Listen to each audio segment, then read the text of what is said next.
So we are going live today for about 30 minutes to cover Migration Queensland updates regarding the 190 and the 491 visa. So I'm just going to wait until few people join us.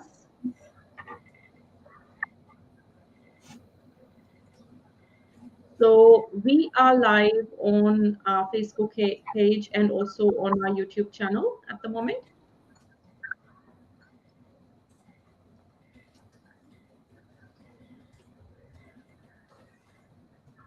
So if you will have any questions, you can put it in the chat box in the comment section, and we will be taking some questions at the end of our information session. So first we would like to give you the updates, and then we'll be happy to take some questions at the end. So I can see that some people have joined this live stream. So if you can see me and hear me okay, please put it in the comment box.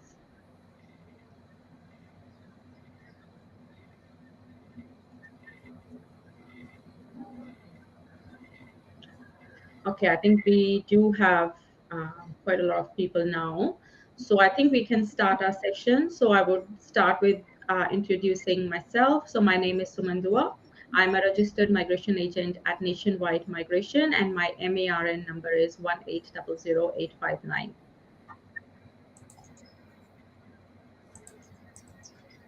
And everyone. Yep. I'll introduce myself too. My name is Breezy Shrestha, and my Mara number is 1792749. And yeah, I'm here to discuss about Queensland requirements with Suman today, and hopefully we can answer all your questions. Thank you, yeah, Suman. so just to let you all know that we are live from our Brisbane office today. And let's start with the update. So as we all know that Migration Queensland opened yesterday for both the visa subclasses 190 and 491. And as we had predicted some time ago, that they will relax the requirements, which they have. So the requirements are a bit relaxed, and we did put some information out yesterday as well about the changes and what has changed and what is more relaxed now this financial year compared to last financial year. But we will go through each of the streams. So Migration Queensland, they do have 4 streams. So the streams are the same. The requirements are pretty much the same, but they are a bit relaxed right now. So let's look at all the 4 streams today. But before we look at Migration Queensland's requirement, I want to make sure that you all do understand that it is a skilled visa. Doesn't matter which stream you're going for, doesn't matter you're a PhD graduate or you're buying a business. Because it's a skilled visa, you still have to meet the basic requirements for a skilled points tested visa. So, which is you need to be under 45 years of age, you need to have competent English, you need to have minimum point score of 65 points, which can include the state points. And you do need a positive skills assessment in an occupation which is in the eligible occupation list. So at the moment, all occupations are open for Queensland. But then, of course, if your occupation is only available for a 491 visa, it means that you cannot apply for a 189 or 190 visa, even if you do meet the points requirement and things like that. So this is very important to understand before we start looking at the eligibility criteria. Now, once you have met the basic eligibility criteria, and if you're applying under the skilled workers living in Queensland and you wish to apply for a 190 visa, you need to have a minimum point score of 75, including the state points if you are going for a 190 visa. And if you are applying under the trades occupation, so trades occupations are all occupations which start with a code 3. So, for example, chefs, cooks, even telecommunication network planners. So, all these occupations are trades occupations, and they require 70 or higher for the 190 nomination. You do need to have competent English. So, again, this has changed. Last year it was proficient. And with the work experience, again, they have relaxed it. So, instead of 35 hours, you only need 30 hours per week work experience. And instead of 6 months, which used to be the case, you only need 3 months work experience for a 190 nomination in your nominated occupation. And you do need a further 12 months employment contract. in your nominated occupation. So that's the basic requirement for 190, but then again, it will depend how much the competition is. So just because they require you to have 75 points, it does not mean that you will get invited at 75 points. It will depend that how many people are sitting at those points, or there could be applicants who are sitting at higher points as well. So looking at the quota, which has reduced drastically, so there might be a bit more competition with some occupations. Now, if we look at the 491 visa, you do need minimum 65 points or higher, competent English. Now, there is no work experience requirement. So as long as you're working full time, post qualification in regional Queensland, minimum 30 hours per week in your nominated or closely related occupation, then you are eligible as long as you have an employment contract for further 6 months. So this is for the 491 requirement for the skilled workers living in Queensland. Now for the 190, they do want a commitment of 2 years from the date of visa grant. And for the 491 visa, they would want a commitment to be living and working in regional Queensland for 3 years from the date of visa grant. Now, again, they do have some caveats, just like they had last year, but again, they are a bit relaxed. Now, for accountants, they were only accepting accountants who were working in accounting firm or a medium or larger sized business. Um, so last year only in accounting firm, but this year they are okay if you are working in a medium or large sized business. Now they have also given a definition what a medium sized business is. So medium sized business is a business which employs 20 people or more. So if your business meets that eligibility criteria and you're working there as an accountant, which means that you do meet the caveat.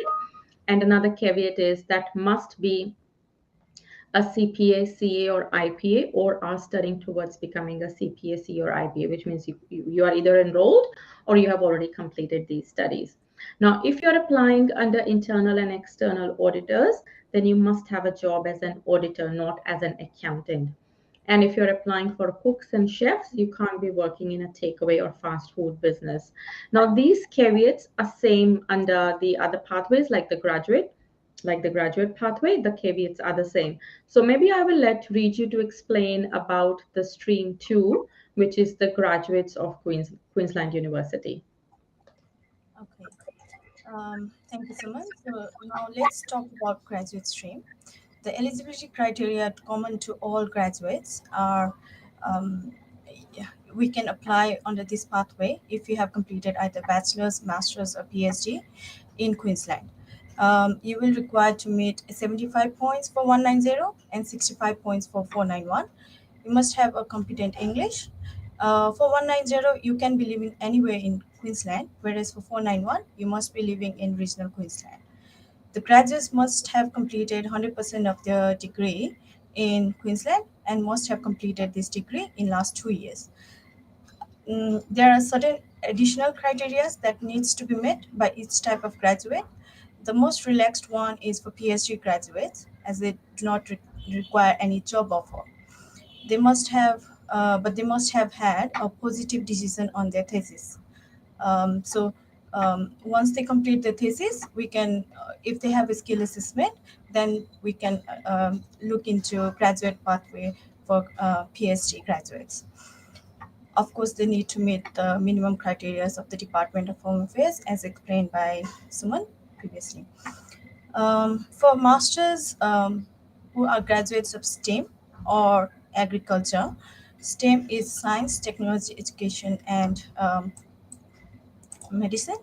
So I will let you know what are included in the STEM qualification. It is science, technology, engineering, and mathematics. So these are the graduates who can apply under this category.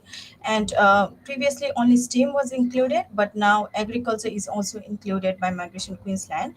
So those graduates can apply for 190 or 491 if they have a full-time minimum working hours is 30 hours per week in the nominated occupation or and school level skill level 1. The skill level 1 is employment that requires at least a bachelor degree or higher when you're working in the occupation.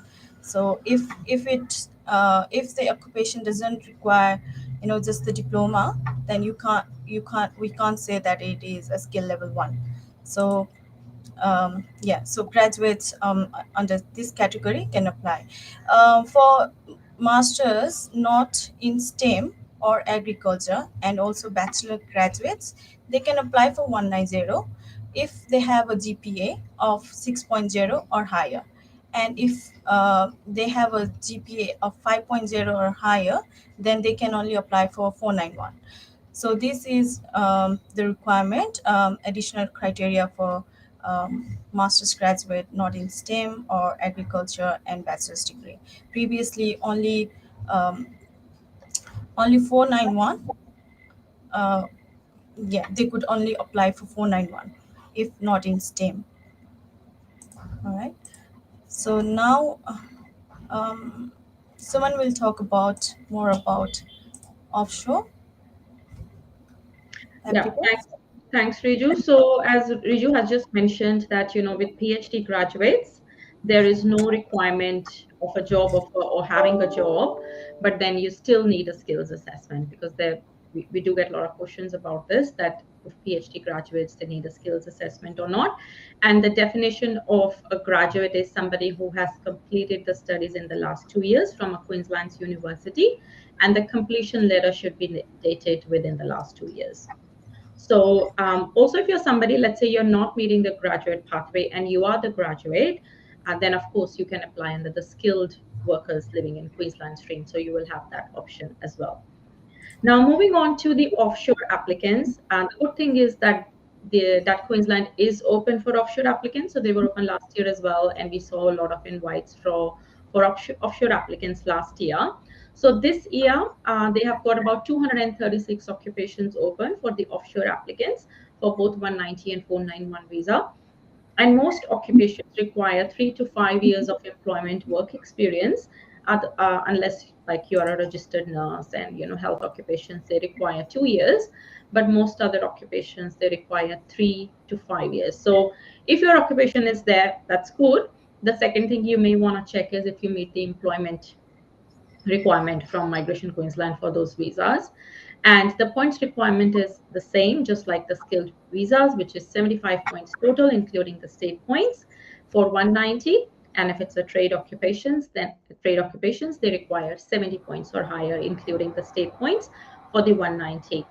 And for the 190, of course, for both 190 and 491, you do need to provide evidence of the required years of post-study work experience as per their occupation list.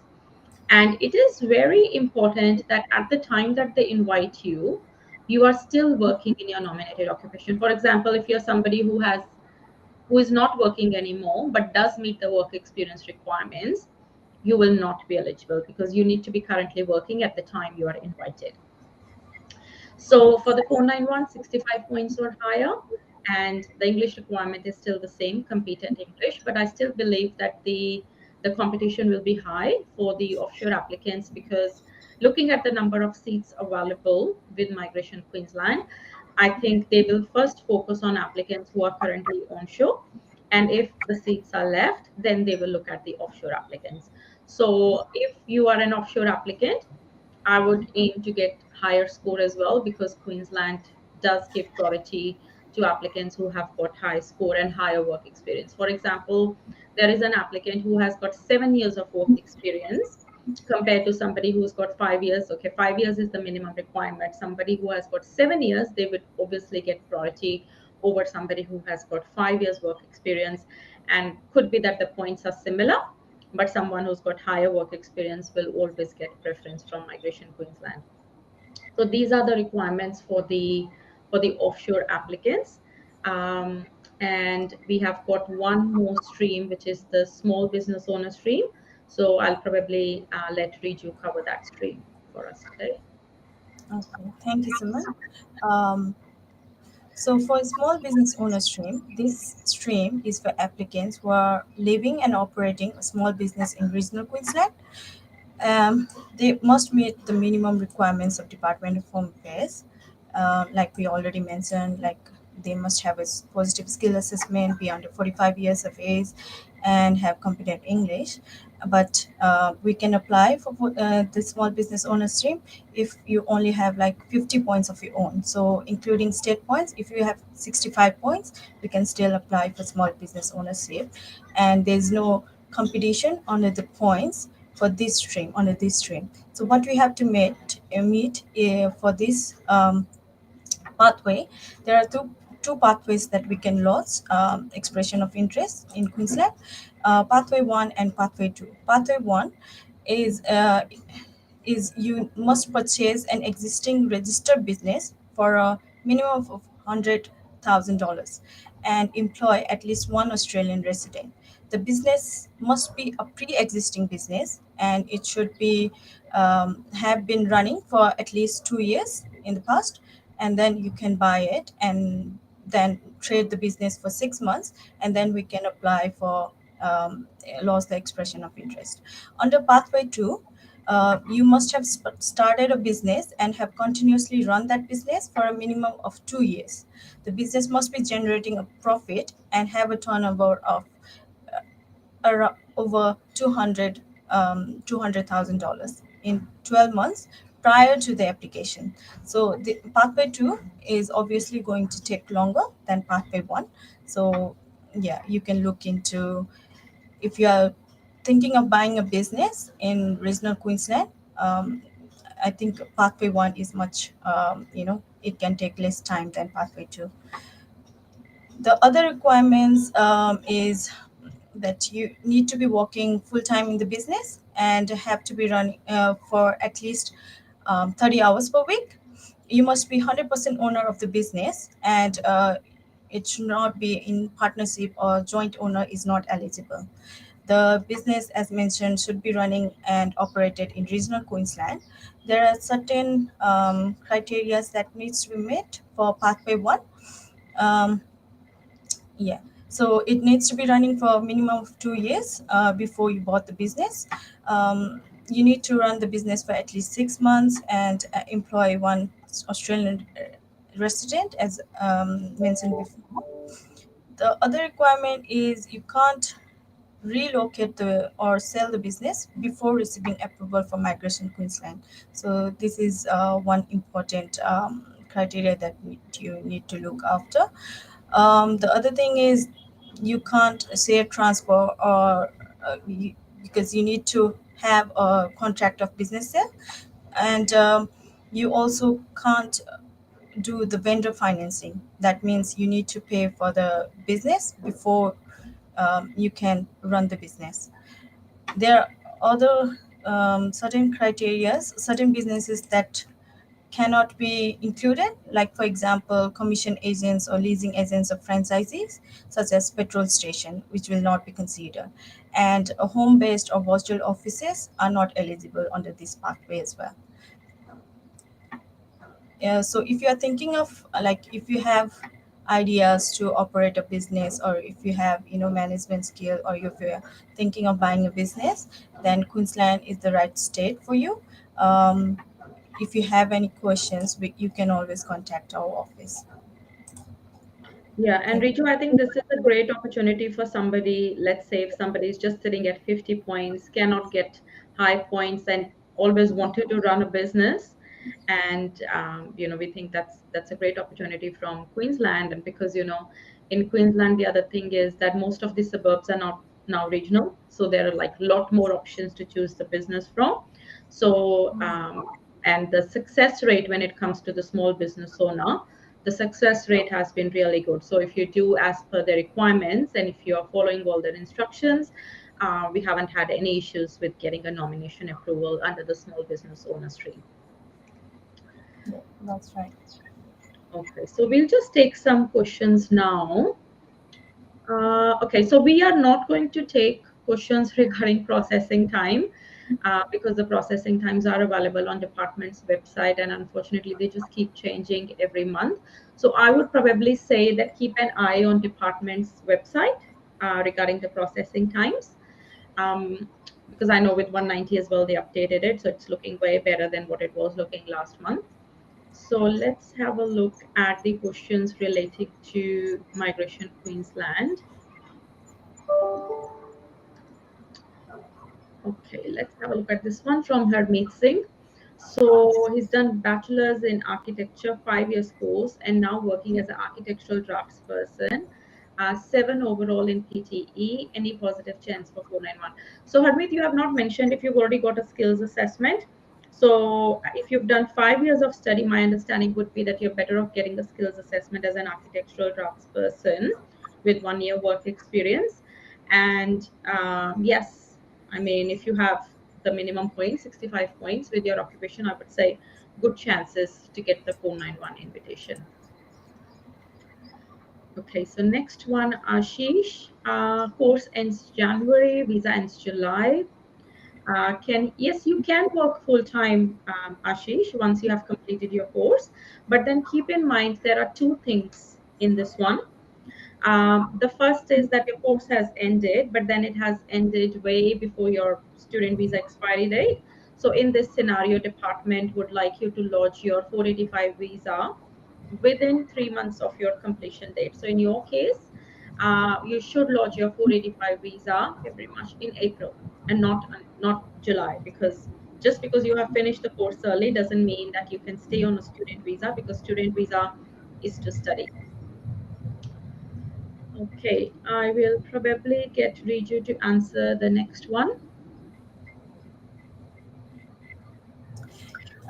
Hi, Naru. Yep, I think marketing specialist at 90 points. Um, yeah, I think you have a good chance. See if you can increase still your points. Like if you haven't done NATI, you may consider one. And if you have any more questions, you can always contact our office. Okay, Riju, would you like to take this one?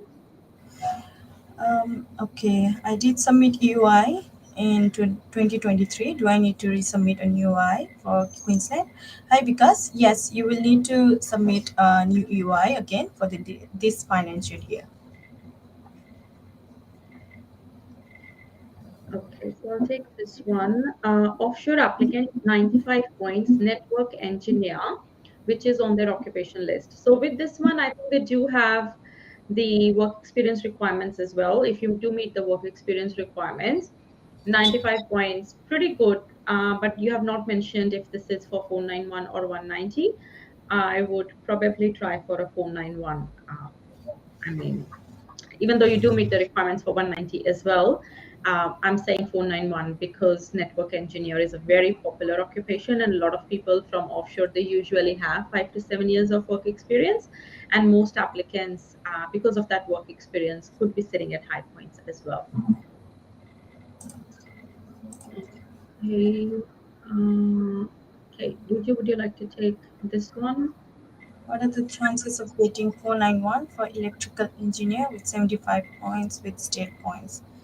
Hi, Amrita. I think 75 points with state points. That means you only have 60 points. See if you can increase your points. Like we said, there are very less seats compared to previous financial year. So it could be competitive, even though the requirements are a bit less. I mean, more relaxed than the previous year. So see if you can increase the points. But with 75 points, it could be very competitive. Okay, so Anurag applied 190 with 80 points and 491 with 90 points. Mining engineer, what do you think? I would say really good chances, because a mining engineer is a kind of field where we don't get a lot of applicants. There are a lot of other type of engineers, but mining engineers are a bit uncommon. So I would say you do have good chances. But then if you'll get 190 or 491, I think that will more depend on your employment points.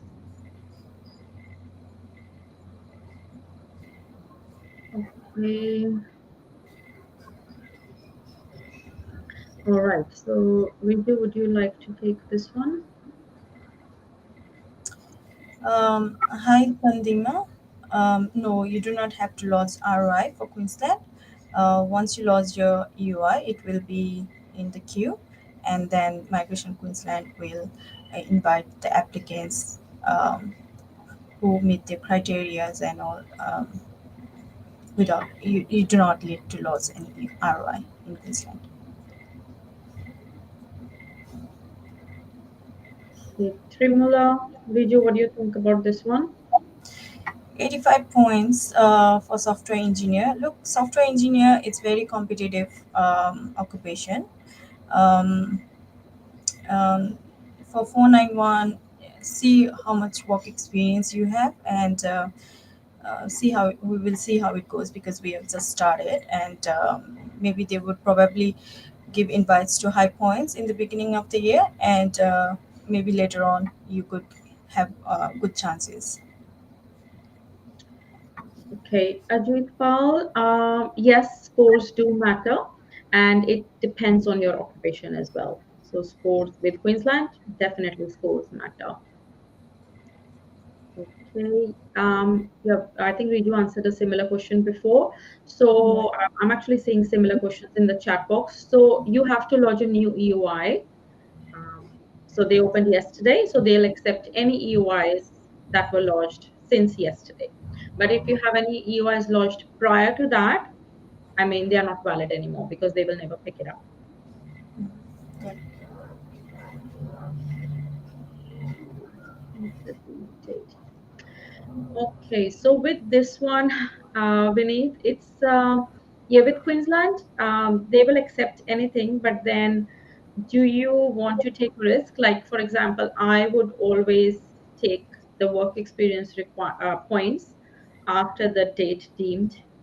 But Queensland has never commented on this. So they will probably accept whatever you put in there, but then it's up to you on your risk appetite, how much I mean, how much points you want to claim? Because usually, if I would claim points from the date,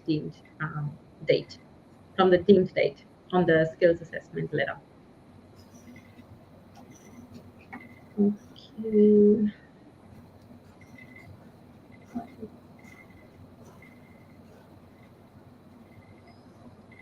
All right. Riju, what's your answer to this one? Okay. If you are not a graduate of STEM, then no, you won't be considered under that pathway. If you are a graduate of, because there are other graduates that can be considered, like not in STEM as well. So you can consider the other pathway, but you won't be considered under STEM because you are not a graduate of STEM. Yeah.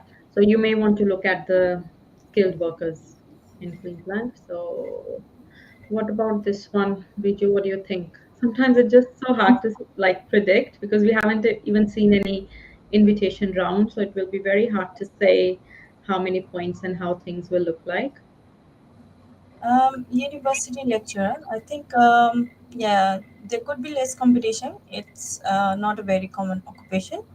Also, we had seen, many invites for university lecture for 189 as well in last financial year. So hopefully, um, if you can increase the points, you can also launch 189. Yeah. Okay. So next one is from Manu. So I think I have covered on this. You know how Migration Queensland, they want you to be working in your nominated occupation when you're invited for offshore applicants. This is because they are inviting you because you're working in that particular occupation and there is a demand for that occupation. So if you're somebody who stopped working or who is not current or who has changed their career path, then they really don't want you. So that's why they want to make sure that you're still working in that occupation, and because then they want you to continue working in there. Ideally, they want you to continue working in that occupation when you get invited and when you come to Queensland. Okay, so this is interesting one. Let's answer this one from Mark. Can you please advise if we need to resubmit the EOI if there is any point changes in EOI in coming months? Or can Queensland automatically pick up the EOI point changes? So I think there is a question in the frequently asked questions. Same thing. So they have clarified that you will have to withdraw and lodge a new one and let them know as well that you have lodged a new one. So with Queensland, it just works very different compared to any other states.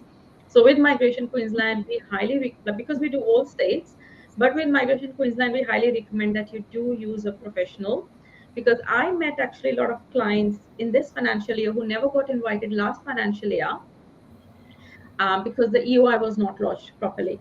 So, and they were the ideal candidates to get invited last year, and last year was so good. We don't even have one candidate who did not get invited last year. The only ones who did not get invited last year was because they did not meet the requirements like proficient English or 6 months work experience or 3 months. But as long as they met the requirements, and even at low points, everybody got invited. And when I see these applicants who were sitting at 90 points, 95 points, did not get invited last year because the EOI was not managed properly. So if your points are changed, the EOI needs to be managed properly. So I do recommend, don't take a chance. Do use a professional. I mean, you don't have to use us, but I would say do use a professional who does a lot of work with in Queensland. Who works a lot with Migration Queensland. So you can get in touch with any migration agent in our office. We do a lot of applications with Migration Queensland, and we can help you with your application. Yeah.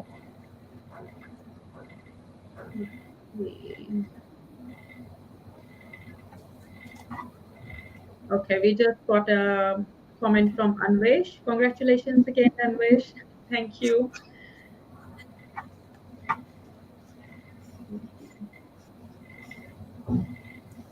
All right. So, okay. So I think I've got another questions from Manu.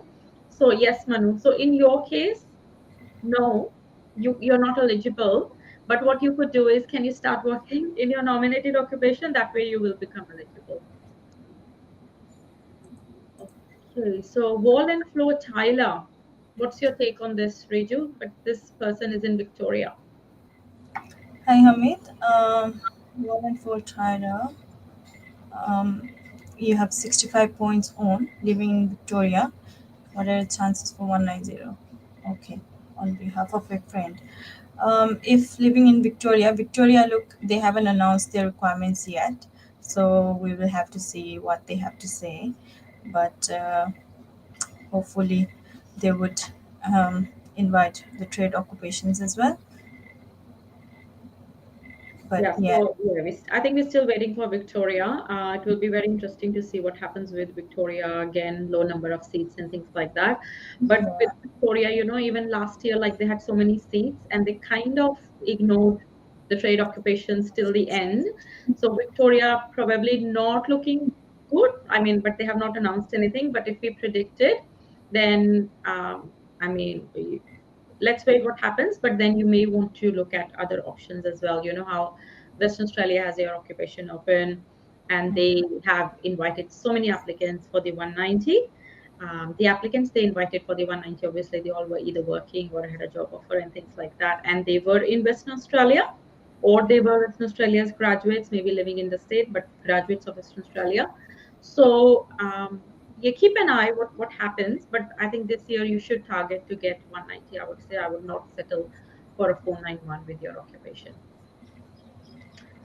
Okay, would you like to take this one? even for people with 491 grant, do we have to have a minimum wage, 53,900, or to the new wages which got updated by? Yes. So on base, yeah, you don't have to meet the minimum wage requirement of 53,900. Yeah. So yeah, you just have to lose tax return even if you haven't on any income, but you still have to lodge your tax returns, and that is what is required when lodging for 49 or 191 visa later on. Riju, what do you think about this one? Hi, Madhusani. You have a full time job in Brisbane and working as a web developer from Tasmania, work from home. Is it possible to apply 190 or 491 if I move to Brisbane? Do I have to still living in Queensland? Yes, you will have to show you are living in Queensland as well. If you're working in Brisbane, it's always recommended to work and live in the same state so that you can fulfill both the criterias, because most of the state they want you to be living and working in their state. Yeah, and it's not very clear if your employer also has an office in regional Queensland somewhere, because if they are in Brisbane, then it's only 190, which requires 3 months. It looks like you'll have to wait then 3 months to be eligible for a 190. But if they have office in a regional area as well, and if you move to regional area, there is no 3 months living requirement. So you could just move and try for a 491.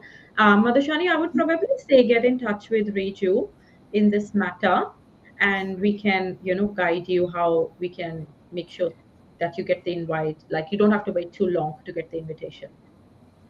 Yeah. Mm. All right, so offshore applicants lodging EOIs with all states, you are not going to get invited. So we have covered this few times in our previous live sessions as well, but today I'm just focusing on questions relating to Queensland. Uh,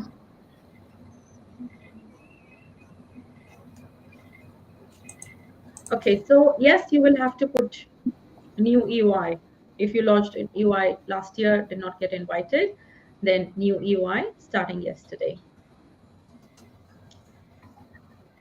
Eh,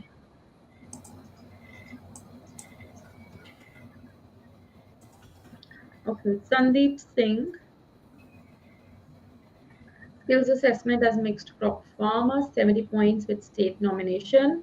I would try it. So you have not clarified if you're onshore or offshore, but I would say yes, there is a chance. So you can try. So if you're offshore, then you have to see if your occupation is there and you meet the work experience requirement. And if you're onshore, again, you'll need to meet their work experience or the employment requirement. So maybe when you're asking questions, maybe put offshore, onshore, and if you're the graduate or not, things like that, then we can probably, the response will be more accurate. Okay, I'm not sure if I understand this question correctly. Riju, what do you think? So Mark is asking, for Queensland work experience proof, do we need to get skills assessment again for current job in Queensland? I think Mark is talking about the employment Assessment. assessment here. Yes, Mark. So, no, it's not required for Queensland. You do not have to have your employment assessed, um, but you still need to be working in the nominated occupation or related to your occupation. Yeah, but then it depends on your documents and everything. If you're confident that there won't be any issues from the Department of Home Affairs and you are actually working in your nominated occupation, it's fine. But if you would ask our advice, we always recommend that you get it done. But yeah, if you are claiming the employment points, we always recommend you to get your employment assessed. Okay, so 85 points, 190, 8 years offshore experience, aeronautical engineer also in list. Should I go for it? Why wouldn't you? Yes, go for it. It's free to lodge the EOI. It's only when they invite you, then you pay them the nomination fee. But make sure that your EOI is lodged correctly. Again, if you need help, you can get in touch with us. Yes, Cheat, you will have to put another EOI because they don't pick up EOIs which are lodged when they are not open. Okay, this is good because a lot of applicants, they ask us this question. So, what would you say, Riju, to Arul? Hi, Arun. So you are saying is criteria for Queensland statement if I were to live in state alone, but my work location is in another state. No, Arun. It won't be meeting the Queensland requirement because we have to submit your employment contract. They will check if you are working in Queensland and if your employer is in Queensland as well. And if applying for 491, it has to be in regional area as well. Yeah. Yeah. Okay. All right. So that's a very question that Dhruv has asked. So Dhruv has asked two questions. There are like two comments. So I think he is wanting to know if Queensland is better or Western Australia. That's what my understanding is. Restaurant manager, 60 points of his own, and any state. Okay, I'm guessing, Dhruv, that you're offshore. So you have not mentioned if you're offshore or onshore. So restaurant manager, because it's under hospitality sector, it's a priority sector for Western Australia. So Western Australia is good. And then I know that Western Australia may already have a lot of applications for restaurant managers compared to Queensland. But then Western Australia will have more quota as well for hospitality applicants because that's the priority sector, whereas Queensland has to kind of give some seats to pretty much all occupations. So, but then if you're offshore and if you meet the requirements for both states, depending on your work experience, you would probably try both states anyway. Okay. Yeah, that's right, Ashish. So, Ridu, do you want to say anything about this comment? Like people, I think you mean that people who are on student visa at the moment with a skills assessment. I'm guessing that's what you mean, Ashish. Yeah, I think Queensland is preferring their graduates, so I'm not sure Yeah, what but we what if somebody is on a student visa holder now and has a skills assessment? Can they get invited from Queensland? I think that's. I'm not sure if that's what Ashish means. Yeah, of course, they don't want applicants who are on student visa because they want full-time working rights, and they need to be working for minimum of 30 hours per week, whereas student visa holders, they can work only 24 hours per week. Yeah. So for graduates, again, the graduates are students who have studied in Queensland University only. So if you're a wet sector student, you are not considered the graduate. And also, let's say you're somebody who has gone back to a student visa after the 485 visa, you did all your studies here, you got your skills assessment, you got a job, you meet the points requirement, but Queensland will never invite you because you do not have full work rights and the requirement is 30 hours work experience and employment contract for 30 hours. So if you are somebody who is on a student visa and is looking for an invitation, Queensland is not for you. So you may want to reconsider and choose a state which invites student visa holders. So again, it will be case to case basis, which state is better for you. But I think you will have to make a decision because sometimes I do see a lot of clients in my consultations who actually don't know that this is the case with Queensland. They don't invite student visa holders and they have lodged their EOIs thinking that they will get invited. Even if they do get invited, but when they'll submit their documents and they'll say that they are on a student visa, then they will refuse the nomination. And also, dependent student visa is okay as long as you have full work rights. So let's say if your spouse is studying masters or masters by research or PhD, that's fine. But if your spouse is studying diploma, bachelor's, you're a dependent, again, you have 24 hours work rights. And the requirement is 30 hours. So these are the few things you'll have to check just to make sure that you are in the right state at the moment. So I think we will finish this session for now. But like I said, we are available for urgent bookings as well. I will put the phone number as well in the comment section, and I think my team is also putting the booking link as well if you want to book an urgent appointment. So we all are available, all our migration agents are available to take the consultations this week, and we can help you with your applications. So thank you, everyone. Thank you, everyone. All the best. Bye bye.